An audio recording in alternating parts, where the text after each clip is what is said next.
This episode has been brought to you by LimitlessMushrooms.com. For all your therapeutic psychedelic mushrooms, please go visit LimitlessMushrooms.com and use code QAH10 for a discount on all your products. Welcome to Queer at Heart. Thank you so much. Thank you everybody for tuning in. Today on the show, we have one of my favorite people, Laurie Silvers, who is an activist, an author, and scholar in religious studies. She is now on her second book called The Jealous. The last was called The Lover, which is a second of this. So The Jealous is second of this four book series? There'll be 4-book series, yeah. Okay. And the one she's currently talking about today is The Jealous. So these are the names of God, right? Yeah. And what I would like you to do, if you could please help me out, can you explain more about the titles and how, like the titles of God and how they relate to what you're trying to do in these books? Yeah, I mean, I want to, first of all, every book series has to have a sort of a gimmicky kind of title that ties all four together.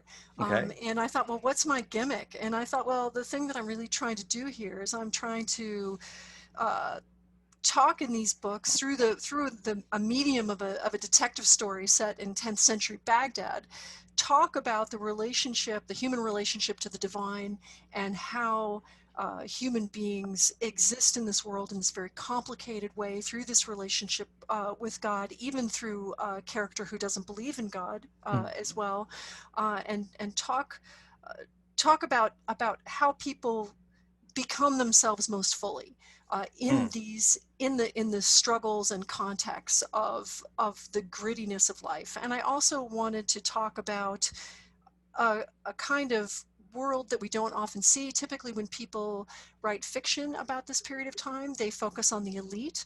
So we have lots of stories set about harems, about very wealthy people, about great scholars, in those kinds of worlds. And I wanted to talk about the people who I studied, who were great Sufis, but many of whom were quite poor and who came from the lower classes and from other elements that other parts of history that I'd studied at the time, where we're talking about people who really are not wealthy at any turn, right? And so I wanted to bring that up. So what are their lives like, and how do their lives relate in this relationship, this divine human relationship? In the murder mystery sort of gives you a really great way to explore that question. I will say too, even though I'm talking about these books as sort of this, sort of ethical, religious, philosophical conversation that I'm having about larger issues. The first one was about trauma. The second one is about masculinity, gender, and control. And even though I'm having these larger conversations, they really do work as murder mysteries. Nobody has ever been able to guess who did it. I write very tight mysteries. They are sort of slowly told. They're not people talking about clues as they're running from an exploding car, which is sort of more typical. But if people want to explore this world, they'll find a compelling mystery and compelling questions about what it means to be human. So my gimmick was these larger ethical questions, and that meant calling the books by the different names of God. And each name of God has 99 names in Islam. As we know, the names are infinite, but typically, and according to propriety, we say they're 99. And these 99 names, they range from everything from the merciful and the compassionate to the compeller, the terrible and punishment, the avenger, the wrathful. So we have all these beautiful, gorgeous names like the lover, that going, running the full gamut. And these names, when we talk in these, and these names tell us about how God interacts with the world. So when you look out in the world, there's a verse in the Quran that says, we'll show them our signs on the horizons and in their own souls until they know that we are the real. And so what this is talking about is when you look out in the world, you'll see these names reflected as signs in the world around us. And Got so it. when you see a kitten, being cared for by its mother, you see that sort of maternal side of God. You see the loving compassion. You see nourishment as that mother cat feeds its baby cat. You see all those names in the world, and so that's out in the horizons, but also in our own souls. And in our own souls, what it means in Islam to be made in the image of God is to have these divine names within us as potential character traits, Yes, I which was about then to say that. we have to activate, and we have to Mm. activate them in a balanced way, in a balanced, healthy, dignified way. We have to not misuse them. And this is the trouble that human beings get into, is that we have this capacity to use these names in all these different ways, and we often do it quite badly. Mm. And so one of the things that I wanted to think through then is, how are people manifesting these names, using these names, developing these names within themselves from a place of difficulty to a place of dignity and wholeness. Obviously not all characters end up in a place of dignity and wholeness, but my goal is to bring my main characters through that journey to the very end in the fourth book. But one of the things I wanted to look at in the Jealous in particular, and I'll get back to the name the Jealous in a second, is how people, particular men, How do they struggle with jealousy? yeah, What and you're gonna say? it's how they struggle with jealousy, and what does jealousy mean for them? How does jealousy work into a larger patriarchal system in which certain men have control over women, over enslaved people, and other non-elite men? So how do these elite men have control over others, and how is jealousy a part of that notion of control, and what kind of trouble does it cause? And we're talking about this pertaining to the book. So you're going to tell us basically how these different male characters struggling with jealousy in the book, how do they struggle with jealousy and what it means to be a man So in this is this book. this is it. I mean, I think one of the things that we've sort of inherited in Islam is this idea of this kind of ideal masculinity in Right. which men are in charge of others, and that is their God-given role, and it's a role that they have to take seriously. And it's their job to protect. It's their job to nourish. It's their job to fulfill all these things. And it's actually fed by this notion of jealousy. So jealousy for us is a very different thing from what they were talking about jealousy back then. Okay. So jealousy back then had a positive connotation, and there are tons of poetry, tons of things talking about jealousy in this extremely positive light. And we think of jealousy as this thing that just destroys and wears you down. Oh, I'm jealous of this person and it's eating me alive, kind of thing. That would be more envy.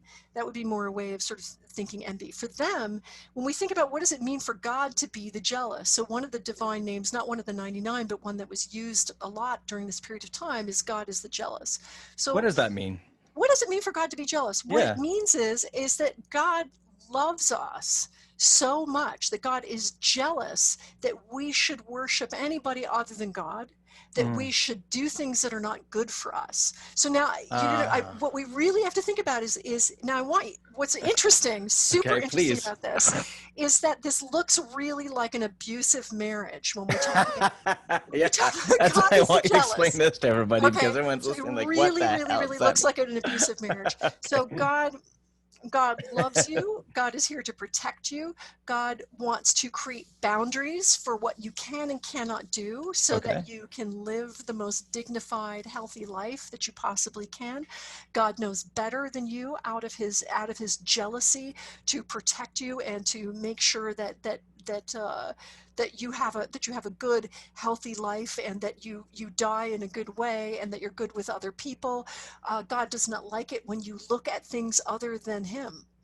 God, and that you might be punished for such a thing, for having your attention stray to something other than God. And this is talked about in the context of idol worship, let's say. So we talk about this in a context. So now I've given the sort of the abusive marriage sort of feel for that. You've softened it a little bit. Yeah, but you know, for them, it's an idea. What they're thinking about is, and if I can put this in sort of a contemporary context, is when if you are seeking out a path of being in this sweet place with God, being this sweet, intimate, loving relationship with God, that brings you to the highest level of your own dignity. Right. And you are drawn away from this complex, deep, abiding relationship with God by some stray, beautiful thing that passes by you. Okay, so something that's bad or negative for you. Okay. So let's just say it's you know, fast cars, money, Okay. you know, wine, women's song, kind of thing. Okay. Whatever it is, Yeah. that Yeah. would be your weakness, and your weakness in a way that it's bad for you and that it would harm you. God will correct you to bring you back into the Okay. fold, and that God doesn't want you to stray, and God will correct you to bring you back into the fold. And those corrections in a Sufi context, which is these books are based in a Sufi context, in this Sufi context, that the language is actually that God may slap you. Okay. Right? So God may Okay. slap you. So that slap may be that thing that you wanted, does not give you, leaves you empty. Okay. So the slap isn't necessarily like a physical slap. It may be that you did, you know, you sold out your brother in order to get some money so that you could buy that car you always wanted, and the car gives you nothing in the end. Got it. And that's the slap. The slap is the emptiness that you feel in opposed to the fullness that you would feel in God's care. So it's a slap to get you back on track, basically. It's a slap to get you back on track. But now so let's think about in the ideal context of a God who knows what God is up to. And even though I'm using a masculine term, he, and it's God is not gendered in Islam, you know, so it's like this sort of this, we think God in this in this extremely caring sort of way, in the hands of men, is not so nice. Right. So when men take this name on, which is now their character trait, that they as, and how this, because one of the things I wanted to think about in these books is, and really particularly this happens in The Jealous, is how do men interpret the primary sources, the Quran and the Hadith and the culture around them? How do they take those sources and use them in order to heighten their right to jealousy over others? How do they heighten their sense that they are in control over others for others' best good? And we're not talking just about cishet men. We're talking about, it doesn't even have to be a heterosexual man. We're talking about elite men only. Got it. Because there are these other people with male bodies who are not actually even considered men. One scholar of the period calls them not men, meaning they may have male bodies, but they actually don't meet the criteria of a man. Got it. Because they don't have certain elite characteristics. And these elites are the ones who carry this burden of jealousy over others. So like not, you know, wow, that, you know, that makes complete sense. Like, you know, there's all these other characteristics, like maybe not having enough money, not having enough to provide or whatever for yourself, for your family, for your children. And that is something they measured at that time, and still a lot, quite a lot. Yeah. You know, this is the criteria to being a man. It really has nothing to do with your genitalia, so, or what you look like. Yeah. So. And I do have a character in the book, if I can just interrupt in one second. Please, yes. Who is a woman who has taken on this character trait as well. So I wanted to show that even though this was socially socially given to certain elite men, that it's also a character trait that a woman might take, that women and others might take on vis-a-vis those who are beneath them. So that this, jealousy sort of manifests itself in this very hierarchical way, where one would have this character trait over, and this kind of control over others. So I do have a female character in here who seeks control over others, and we see how that turns out for her and for the people who she tries to control. Okay. Now, is this going to be a part of what you're going to be reading us is Yes. you're doing a reading with Nuri so this is a character named Nuri. Yeah. Giving teen advice on how to be a man in the most recent book, The Jealous, correct? Yeah, and so let me give a little background. So Nuri is actually, so one of the things I wanted to think about is that if jealousy is the sort of is the core of this classical masculinity, what answer do I have for that in this ethical question I'm asking in the book? What's the answer to this issue? And I wanted to pull an answer out of the period of time. I didn't want to give an answer from our period. I wanted to give an answer from that Which is appropriate. And so Nuri, who is one of the great Sufis of the period, he had this concept of it's called ithar, and it means self-sacrifice. And this was the core of his practice. And so I took Nuri's concept of ithar and what Nuri said about self-sacrifice, and I moved that into the conversation about what it could mean to be a man in that context. So here, what we're seeing is Teen, and Teen does not believe in God. This is the main character, Zaytuna. This is her twin. Teen is a policeman. He is investigating the crime. While he's investigating the crime, he is coming up against all the ways in which he has been brutal and wrong, in which his masculinity and the way in which he has had to be a policeman, be a brother, play all these roles, take care of his mother, protect his mother, because his mother, Zaytuna, and his mother was this glorious mystic who nevertheless put Teen and Zaytuna when they were children, into these unsafe circumstances when she would go into ecstasy. And Teen was forced to sort of circle around when she was in ecstasy and protect her and Zaytuna from people who might attack them when the mother was in these states. And so Teen has been put into this very traumatic situation from childhood onward, in which he had to protect his mother and protect his sister. So he's got a lot of trauma around protection as well.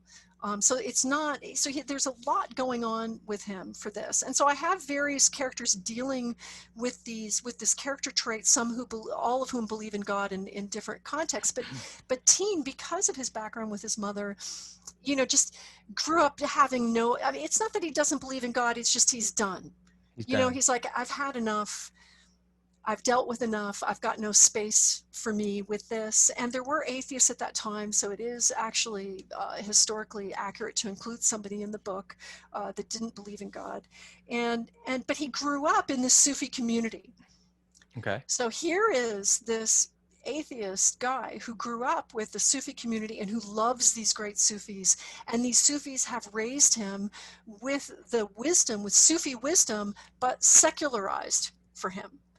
So how do Sufi ethics work without a divine player? And so they've tried to work with him with this over the years. And so some of that tension is here. And at this moment, the reading that I'm about to give you, he's had to confront his brutality as a policeman and towards his family in this way that has driven him to really a complete panic attack, where he's fallen to pieces, and he goes running for the water to the canal to just get some space. When you're having a panic attack and you're closed in and you've got to just break out. And so he's running for the canal, and he runs to the canal, and he goes running down the hill to the canal and into the reed beds. Just to get some space. So that's where we're going to start. And this is where Nuri gives him advice. Yeah. So this is where he runs into Nuri. Okay. All right. So he's run down into this reed bed. Wait, one thing I want to ask you. Yeah. Teen, being this person who doesn't believe in God, so he's not angry at anybody. He just fell out of it. He just like, okay, you know what? I'm fed up with life. But he's not angry at the people who are religious, who are Sufis. From what I remember from reading the first book, he's not angry at anybody. No, he's not angry with them. I mean, like in this one, we see how irritated he is when people interpret things religiously that should be interpreted rationally. And he'll get into arguments with people about those kinds of things. Anyway, yeah, which are perfectly fair within the context, right? Yeah. You know, so and however you want to read it. Okay, so he's just run down the canal, and he's gotten to this reed bed, and he says, "Here we go." Okay, so the reeds were hard as wood, so late in the year, and sharp as knives when cut. He frantically tried to pull one of them from its bed, then pushed it away. The reeds opened up ahead of him onto a patch of tall grasses waving softly in the breeze. He saw a man sitting among them. Hundreds of birds flew out of the grass before him, breaking left and right into the sky, stunning him into stillness. He held his hand up to shield his eyes from the sun and watched them circle to the man. They tried to settle around him, but the man waved his arm, shooing them away. Then the man stood, towering over the grasses, and faced him. "Teen, my son, you've come to visit me." Teen stepped back, grasping a long reed behind him to steady himself, the way a child holds the finger of his father. He was crying. "Uncle Nuri." Nuri held his arms out to him. "Come, come." The muck of the reed bed gave way to soft earth. Teen walked gently through the grasses, keenly aware that he was crushing them with every step. He fell to his knees before his uncle, the pain from his thigh shooting through his hip, the moist earth soaking through his pants. Nuri kneeled with him and took Teen into his arms. Teen shuddered, and Nuri shuddered with him. Sorrow flowed through him like a wave. Then Nuri took a deep breath, and Teen breathed with him until calm washed through him with every exhale. Finally, Teen let go of his uncle and sat back in the grasses. He wiped his face with the heel of his palm. Nuri said, "I know about the enslaved girl." Teen was undone. "Does everyone talk?" "Yes," Nuri added. "You cannot save her." "There's no one else but me to save her." Nuri frowned. "God is her protector." "Uncle Nuri, let's not do this." "Do what?" Nuri's voice took on an edge. "Uncle, please. Say it." "Her master raped her. Where was God?" "With her," Nuri said. "And God was with her rapist too?" It was a statement, not a question. He was used to this kind of talk from them, his mother, the aunts and uncles, and Zaytuna. At least Saliha didn't bother him with it. Nuri knew how he was, that he couldn't stand it. Why was he doing this to him? "You saw what became of him," said Nuri. "Uncle Nuri, I don't want to show you any disrespect." Nuri tucked his head back. "How could you disrespect me? God jealously guards those in his care. He punishes those who harm his beloveds, whether you believe it or not. He also pushes away those who try to elbow in, thinking they can take his place. Who are you to think that you can save anyone? You are doomed to failure in this protection business. You are his servant, nothing more." With the word doomed, Team felt as though a hand had reached into his chest and held his heart, freezing him and spreading numbing fear throughout his body. He held perfectly still. If he made the wrong move, he was sure it would crush his heart between its fingers. "You will play your part in bringing her to God's end," said Nuri. Teen said through the gripping fear, "I can save her." "Could you save your mother?" The fingers loosened from around his heart, and warmth slowly spread back through his body. He found his voice. "I did at times." Nuri replied, "Not when you wanted to most." "No." Teen's chest tightened again. "You couldn't have, even if you had been there." Teen insisted, "I might have, only if God had wanted it. Please, Uncle, I don't want to argue with you. I love you." Nuri laughed and pulled at Teen's sleeve, saying, "There's no argument here." The laugh flowed through Teen, pulling him back to his uncle's embrace. Teen lay down and stared at the clouds driven forward by a wind so high they could not feel it. The grasses around them bent this way and that from the swirling breeze off the canal. Nuri lay down beside him and recited a line of poetry. "In my love of you, I have kept frequenting a place which bewilders those hearts that settle there." Teen listened but didn't know what he was supposed to understand by it. Nuri was a father to him, but Teen knew he was not a good son. Nuri had taught him to wrestle his temper down when he was just a boy. Nuri taught him that a man's strength was not in his anger, but in his generosity. Look at me, Teen thought. I've failed him, and he has never failed me. Nuri broke through his thoughts. I watched you as a child. You observed the crowd swirling around your mother like a master. You could feel them moving. You knew where trouble was rising, and you moved toward it. I know what you've had to do. I failed her, he said. Life or death meant nothing to your mother, only God. She held herself back around you and Zaytuna. She only drew away from you to be alone with God with no worry. The implication hurt. We were her worry. Yes, Nuri explained. She told me that she begged God to take her. He looked up, remembering. She told me that she begged, "Oh, lover of the obedient, how much longer will you keep our cheeks in the dirt, awaken us?" But God gave you two to her instead. Teen laughed bitterly. I thought it couldn't get worse. Listen, you had a purpose in holding your mother here. God's purpose. You protected her, just not in the way you think. Nuri got up on one elbow and looked at him. Stop imagining that you know what it means to protect. Examine yourself and see what your purpose is in every moment. Teen said, so my purpose was to let her die on time. You did what you should. You left Baghdad to fight for the empire when you should. Zaytuna needed to learn to walk on her own, and you became a brother to the empire for that. You became a husband and a father, if only for a time. You fought rightly for us. What pride could he take in being a Ghazi if he left his sister behind, if he could not protect his wife and child? What did being a frontier fighter do but put brutal form to the anger he carried with him every day? What nobility was there in it all if all that he'd done in the end was become police? So he'd become an accomplished killer and an oppressor of the people. Noted. Nuri touched Teen's arm. What is Ithar? Are we in school, Uncle? Yes. Teen said impatiently. To think of others' needs before your own. Well, you know it all then. Teen felt it as the dismissal it was, and a panic rose up and bound his chest. He reached out for Nuri in desperation, holding Nuri's thin arm in his large hand. Nuri looked into Teen's eyes. A man is not the owner of anything in this world. The man who fashions himself one is a coward. He steals the rights of God for himself and wields God's names brutally to control what he believes is his. What is most men's jealous protection other than this? No one is more jealous than God. When this sort of man thinks of others' needs, it is only to serve his own. Teen's hand went slack, letting go of Nuri's arm. Is this what you think of me?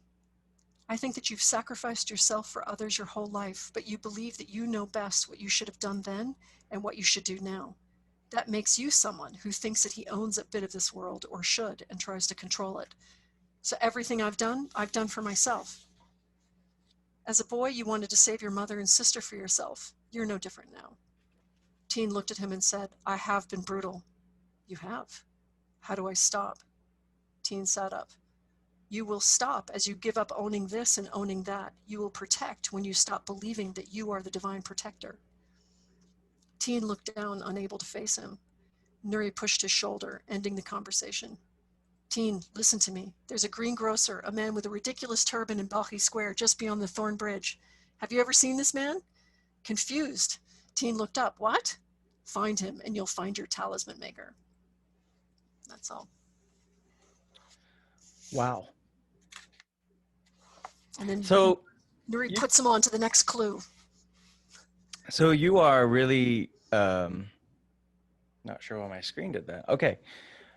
So you're like rethinking masculinity as being dominated by controlling others, and because Teen really struggles with this, as like, you know, as we just heard, because he's also expected to protect. And so how do we protect without controlling?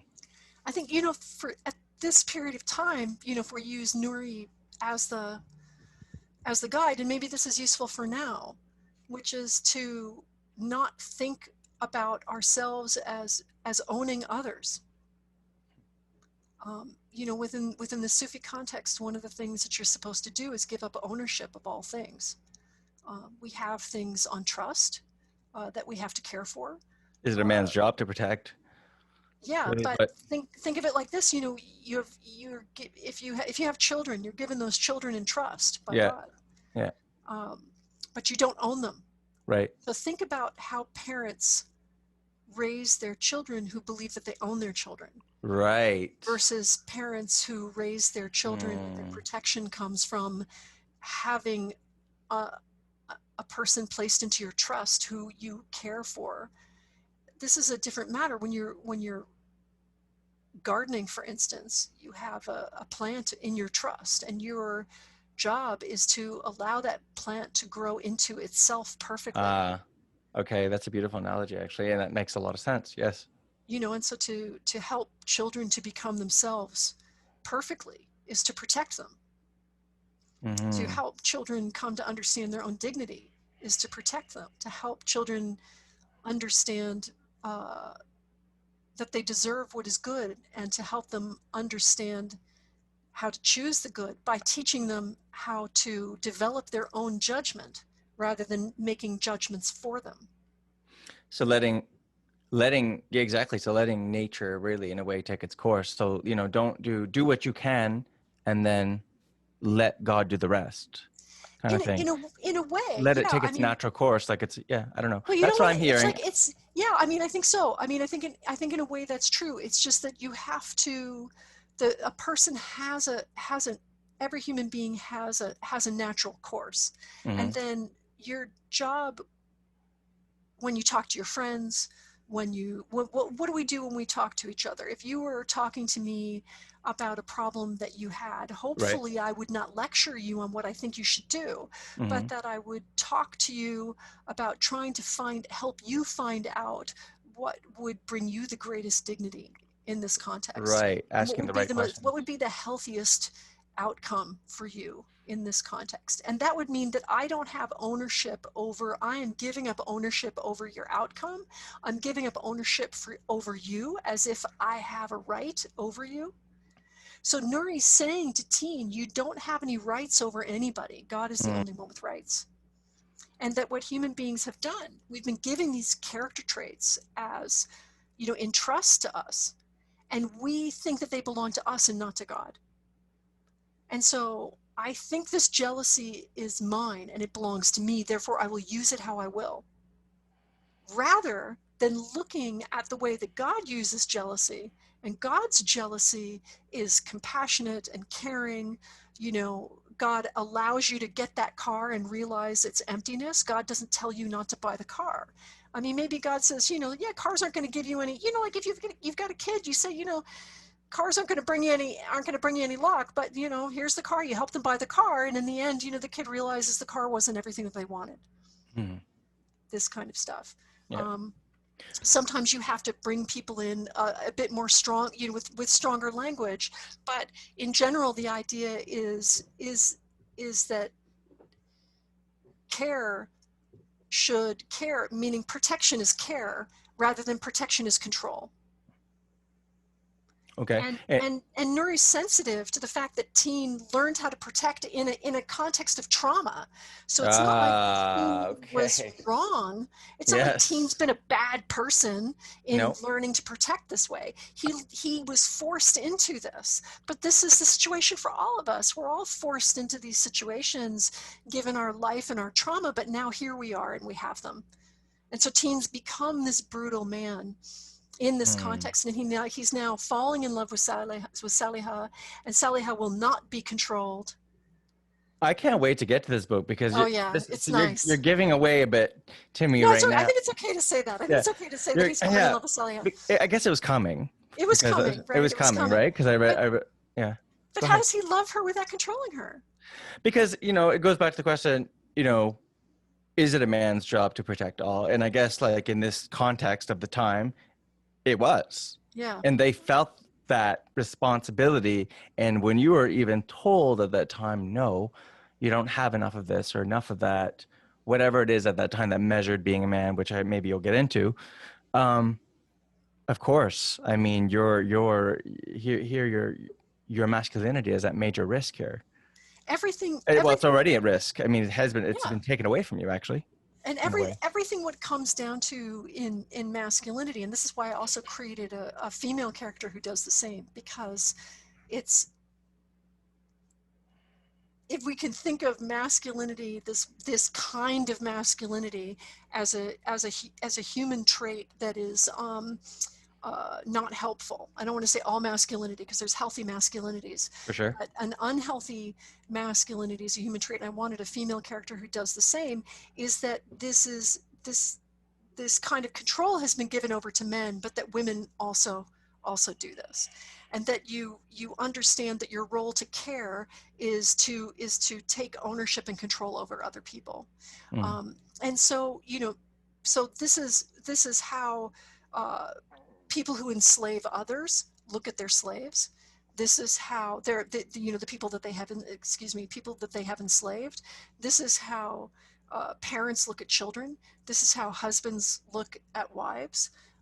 This is how, in the case of the book, this woman who's a soothsayer, who's a talisman writer, how she feels towards those who come to her for help in writing talismans, that she has some control over them when they come to ask for help. So what are these contexts? What does Zaytuna have to think about how she tries to control her own life? So it also comes to, what kind of control are you trying to have over yourself? And so you can actually be that negatively jealous controller over your own self. And harm your own self within that context, but you own nothing. You do not own these other people. You should not be seeking control over others. And so I was trying to sort of find a healthier way of talking about sort of classical Muslim masculinity, and Nuri gave it in this way of talking about self-sacrifice and this principle that one should give up ownership of all things. Can you give me a definition? What does it mean, the jealous in the Sufi context again? In the Sufi context, can you give? So jealousy in the Sufi context, even, sheikhs these days, Sufi sheikhs don't even like to talk about it because everybody has such a negative connotation. So they don't even want to talk about God's name, the jealous. Really? Yeah, they don't even want to talk about it because people react, well, what does it mean for God to be jealous? Because jealousy is just so, it's so difficult to see jealousy in a positive way, the way that it really was seen as a positive context in God. Jealousy in God is understood to be care. In that period of time, it's understood to be care, that God cares for you so much, and God wants the best for you, and God wants you to grow in a healthy and dignified manner. God wants you to, obviously, because we're talking religion here, God wants you to worship God, right? So God wants you to worship God and not worship other things, not things that draw you away from what is most real, but draw you towards what is most real. Towards purity. Yeah. Basically, right? Purity. Yeah, purity of heart, but I don't want to. But purity is a difficult word too, because purity can end up sort of, we can talk about a purity of purpose and a purity of intention in the sense of, I think dignity is a better word. Yeah. Of sort of, instead of using, because purity, we can, we've all been beaten over the head with that word. We have. It's true. No, but it's like, jealous of you straying from the light, basically, from light, from. But it's going to keep you safe from your well-being, from anything that takes you away from your own life, thriving. Yeah. You know what I mean? Loving yourself, loving others, the ability to, stay healthy mentally, physically, all these things. So yeah, it makes complete sense. But this is really hard to compute in the contemporary context. It is hard. But very much a point very much a point in this period. And there are a lot of people. It's a different definition altogether, really. Yeah, but this idea of masculine jealousy continues on within the Muslim context to this day. Obviously, globally it does. We have examples of this everywhere, right? In every context. But in the Muslim context, it continues on. And while I was writing the book, I was super surprised to see people, hashtag Muslim Twitter, seeing people on Muslim Twitter actually talking about jealousy and male jealousy in this very controlling way as a positive. And so men talking how to cultivate control over others, totally misunderstanding what just divine jealousy was. What is divine jealousy? Yeah, so divine jealousy is care that is not controlling. Okay, so if somebody is jealous, if divine jealousy were control, then there would be no free will. Because if God wants what's best for us, if divine jealousy is divine care, and God wants what's best for us, then if it were control, then why would God have made us free? God made us free so we could sort this stuff out for ourselves. So we Okay. are entirely free so that we can figure these things out for ourselves. So God gave us this freedom to make mistakes, to learn from those mistakes, to listen, to err, to return, to go back, to sort all of this stuff out and to find our own dignity within this very, very difficult context. But people like to interpret it as control. But if it were control, there would actually be no free will. But so Okay. right? So Yes. people today, so men today think that their job is to relieve women of their free will Mm. by controlling where they move, controlling who they see, controlling what they eat, controlling when they worship, controlling how they worship, what they believe, all these things. And and I was like, my mind was blown when I saw all this stuff happening on Muslim Twitter, and not just that weird alt-right section of Muslim Twitter, because there isn't like an alt-right section of Muslim Twitter, but like the sort of center of Muslim Twitter. So what do you think teens should be doing then? So in the jealous, being jealous, how should that manifest? How would somebody who's thinking jealousy in the divine sense, how would that manifest? There are a number of characters who have to deal with this question. Okay. And some deal with it, some don't deal with it. Some refuse to look at it. The one character who's the talisman maker, in a way, she sort of stands in. If it's okay for me to say this, she sort of stands in for the white feminist who thinks that she knows better for everybody, how to act and what to do. And if there's something about a white feminist, is that they want to have control over everybody else, and that they know better, and they become very upset when you don't acknowledge that they know better and that they know how things should go.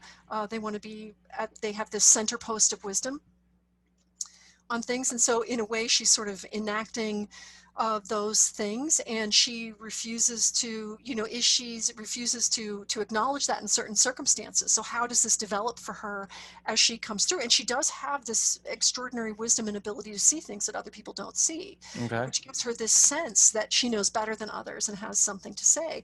And she's a lovable, wonderful character too. Which this is a new character? Yeah, this is a new character. Well, she was introduced in the first book because I knew she was going to play a big part in that one. So Who is she? Can you mention? Is it okay? Yeah, her name's Tanshilpan. Tanshilpan, okay. And so she was introduced in the first one as a friend of Yildiz, and then shows up more more here. There's a new character because Saliha has become a corpse washer. And so she's a corpse washer in the hospital. And so there's a young Christian doctor who is very much all about Saliha. And Saliha, who enjoys flirting more than anything ever in the world, she's been really cultivating this flirtatious relationship with this Christian doctor. And this Christian doctor really is the ideal of this kind of controlling, masculine, Arab kind of, at that time, Arab, I'm not doing this against Arabs, I'm saying at that time, this kind of, right? I mean, let's all be clear what I'm saying here. At that time, I was using, Arab poetry on jealousy to actually create his character. Okay. So, and I wanted to show too by him, number one, most doctors were Christian or Jewish at that time. They weren't Muslim anyway. So to have a Christian, he had to be a Christian doctor anyway, but I also wanted to show that this wasn't just a Muslim thing as well. And so he wants to have control over Saliha. And when you see the kind of control he wants to have over Saliha, it's stuff that actually a lot of people on Muslim Twitter think is a good thing. He's like, look, I'm going to give her this. I'm going to give her that. She's going to be a queen. And Saliha doesn't want to be anybody's queen. No. Right? So I wanted to, I'm sure there's women who want that. Great. That's good. It's all consensual. Yay. But, but for those for whom it's not consensual, for those for whom it's not healthy. So she's flirtatious. And she's flirtatious. She's wild. With many people, correct? I'm sorry? With many people. Yeah, I mean, I'm not showing her being, she can't be that flirtatious. She's carefully flirtatious. Oh, carefully flirtatious. Yeah, she's carefully flirtatious. Okay, so she's not, Saliha is like not the type of person who would want to be dating several people at a time, or she is that wouldn't work. If I could take 1 second to plug my light in, I lost my light. No problem. Go ahead. This is Zoom. Everything's changed now. Everything's crazy. We're COVID days. Everything's nuts. Okay. Everything's nuts and everything's nuts in COVID days. Yeah. So I mean, Saliha would not do. I mean, she might, but I mean, maybe she would. I don't know. I'm such a prude So Well, I'm writing just Saliha wondering, is this whole other person for me. the reason why I was asking that is because I wondered, because there wasn't a whole lot there. She was in the book, the first book, quite a bit, but she was also the most flirtatious and Yeah, seemed very comfortable with flirtation and she's like very really comfortable with her looking sexuality. guys in the eyes and just like, Yeah. and I was wondering, like, would she be considered, what we might call ourselves nowadays, like a slut? Would she Yeah, be yeah, considered a she is. slut in those Yeah, days? there are plenty of people who think that You know? Saliha is a slut, for Because sure. to me, like, I was just excited to Yeah, read it. she's And I was excited to wonderful. see that she was she was a Yeah. wonderful woman and very flirtatious, and just, it was beautiful to see that in the book. I love to see Yeah. it. So I mean, I think that's a real personality for her, right? And Yeah. for lots of women. I mean, a lot of women have responded to me about how much they love Saliha and how much they see I love themselves Saliha. in her. She's So, got a but I lot of think, I courage. mean, in a conservative social context, a woman who knows herself is a slut, right? Yeah. A woman Yeah, who yeah.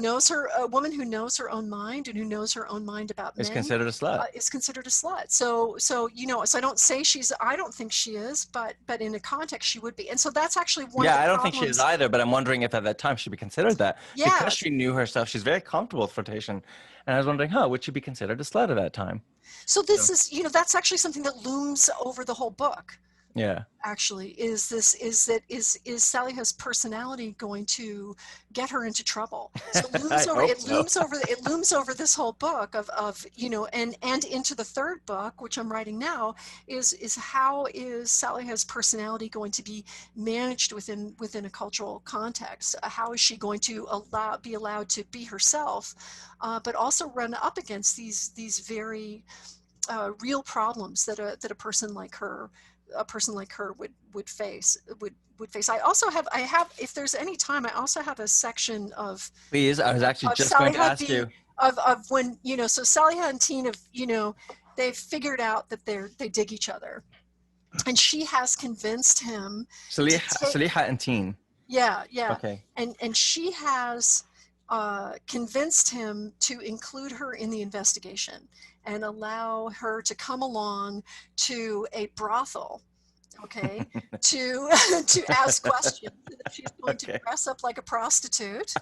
And, Is she really? Is that what's yeah, really going yeah, on? yeah, yeah. So Oh my God. she's going to dress up like a prostitute Yeah. and come with him to this brothel to ask questions. Okay. So she sort of talked him into doing this. That's awesome. And he's really sort of, he's torn between the need to sort of keep her out of trouble, and the need to have her come with him. And Wow. he's wanting to be with her, and the idea that he's also walking her into a bit of trouble. Can you do me a favor? Could you just hold your book up? Can you just see the beautiful covers of your book? Because you have that one. Yeah. And I have this one, and I'm going to be getting that one. This is The Lover, everybody. And that is the new one, The Jealous, which is on its way. I'm going to be reading that this coming week. And the third one is The Unseen, and the fourth one will be The Peace.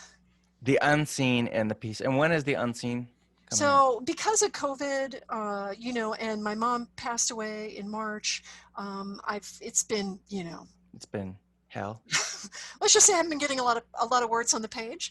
So it's going to be, normally I would want to have a book out every April, but I think it'd be more realistic to say June, or late June for The Unseen. I think I'm about 2 months behind on my writing. All right. So we'll see how that goes.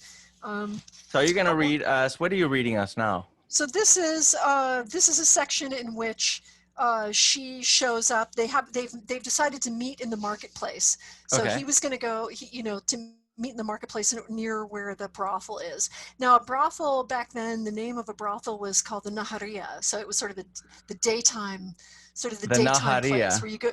Naharia, that's where you go for your sort of daytime lovin' kind of thing. And some of them acted as, as house of gambling, as well as prostitution and other things. But let's see. All right. Do we have time for me to do this? Yes, of course. Okay, all right. I hope so. So you get a sense of some of the more fun stuff that happens in the book, because the book's a lot of fun too.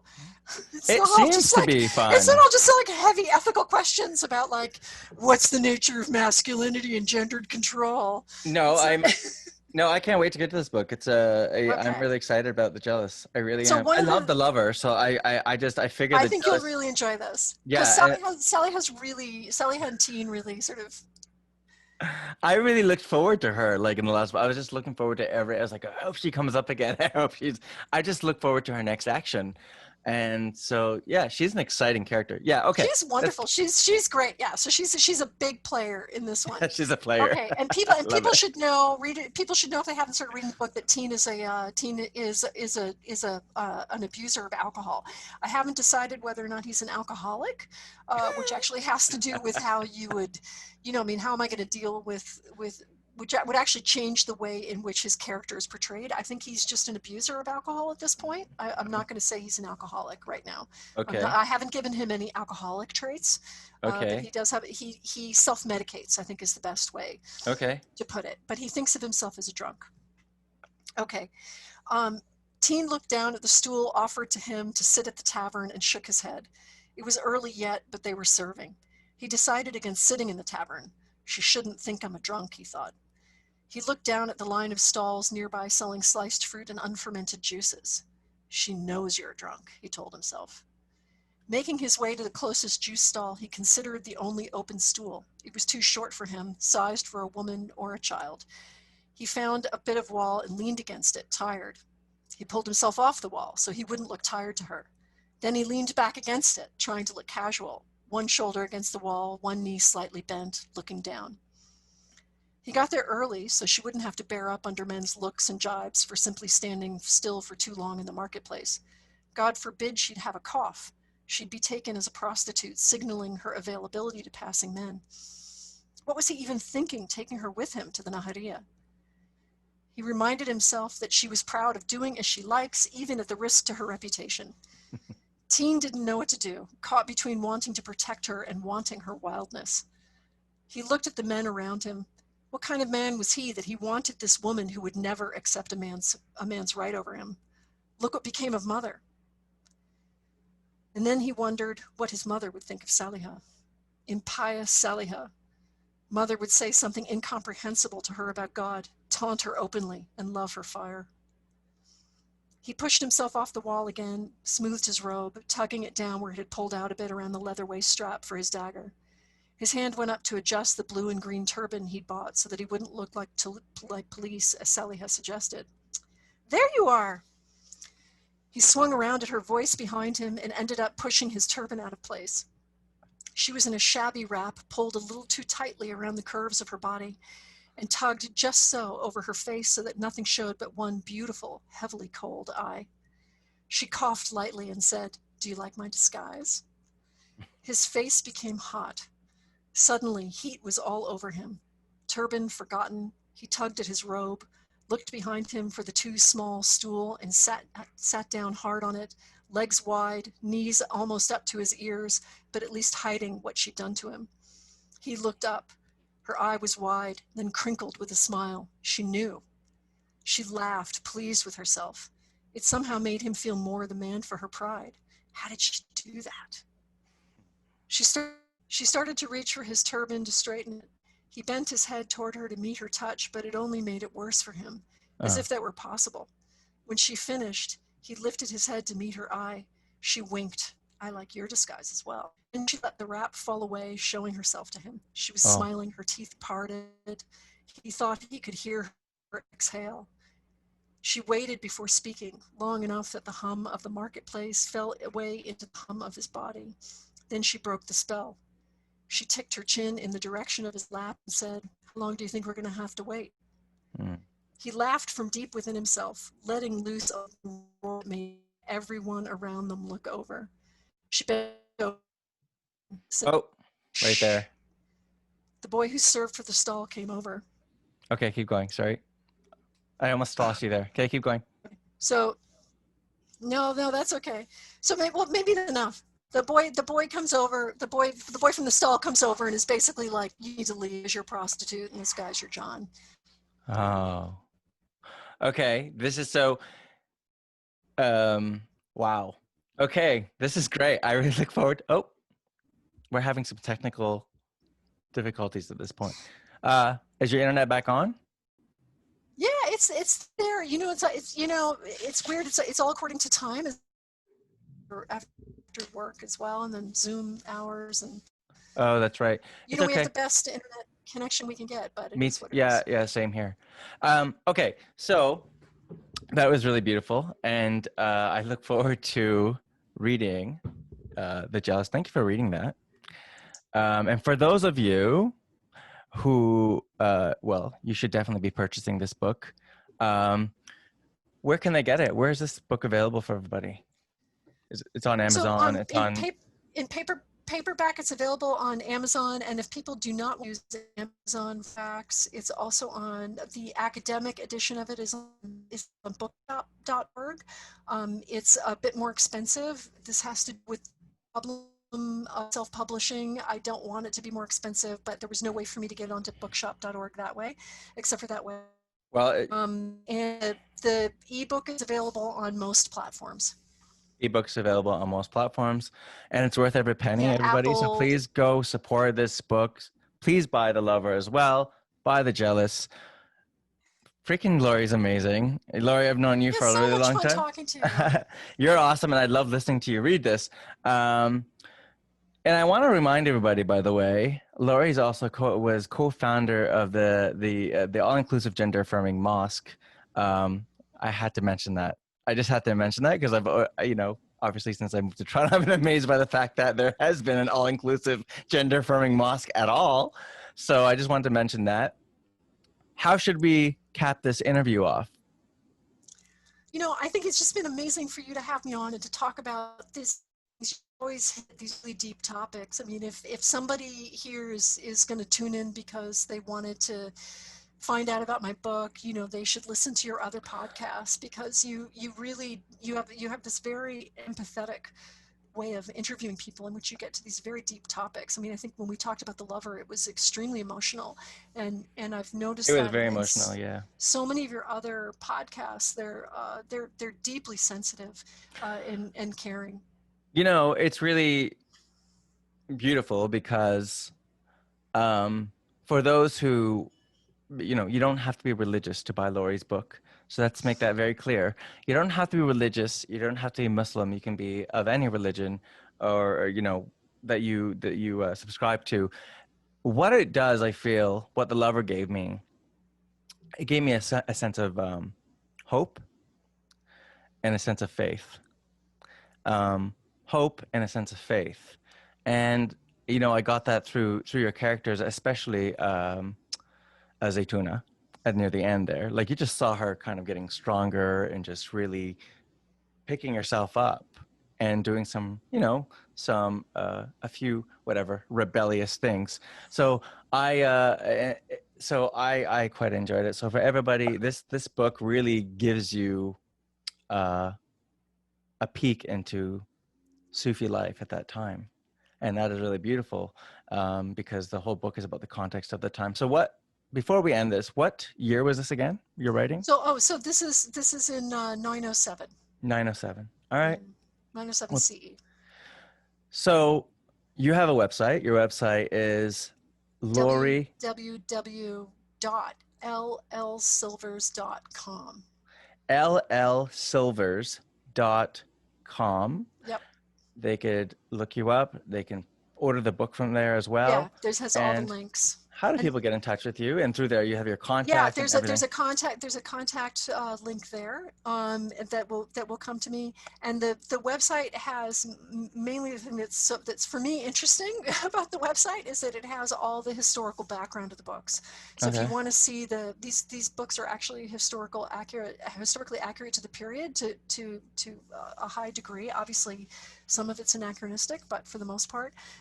And so the history that's used in the book, all of that is sort of laid out there, and all the conversations you can find there as well. Yeah, and I feel like we'll almost have to do a second part to this because, once I fully read and I'm fully immersed in the book, I'm gonna have some questions pertaining to queerness, Okay. and I think that, yeah, I think that your books are just so interesting. You're really pushing the envelope here with your books, and I just love it. I I love hope it. You're they just, open up good conversations. yeah. I mean, like I feel like the books for me are about, like the books are about the past, but they're about how I feel like they're how Muslims, at least the Muslims that I'm aware of that we know, how do we remember the past? How do Mm, we mine the past for our own present? And so it's sort of my thinking through the past for myself, but also thinking through these ethical questions of, when we're looking at the past, when we're looking at our Muslim past, what are we taking from it, and how are we taking it, and what does it say about who we are, what we choose to mm, take and what we don't choose to take? mm. And Zaytuna has some thoughts about that, which she expresses to Mhm. Mustafa in the book. But this is, but these are these questions. They're not really, they're ultimately, the books are about the past. They are historically accurate. They're used in university classes for this reason, but at the same time, they're really about us and how we think about our histories and what our histories mean for us and how they create us for who we are. Mhm. Well, I look forward to it. I really do. Well, this is lovely. Well, winter's coming, so I mean, winter's, this month. It starts for me this month. This is when I get into reading mode, and I'm sure it is with a lot of other people. Well, since COVID, people have been really getting into this whole routine of reading. So thank you so much. You're incredible. Thank you. I feel the same way about you. Thank you so much for having me on. You're very, very welcome. Everybody, go out and get the book. Thank you for tuning in. Ciao.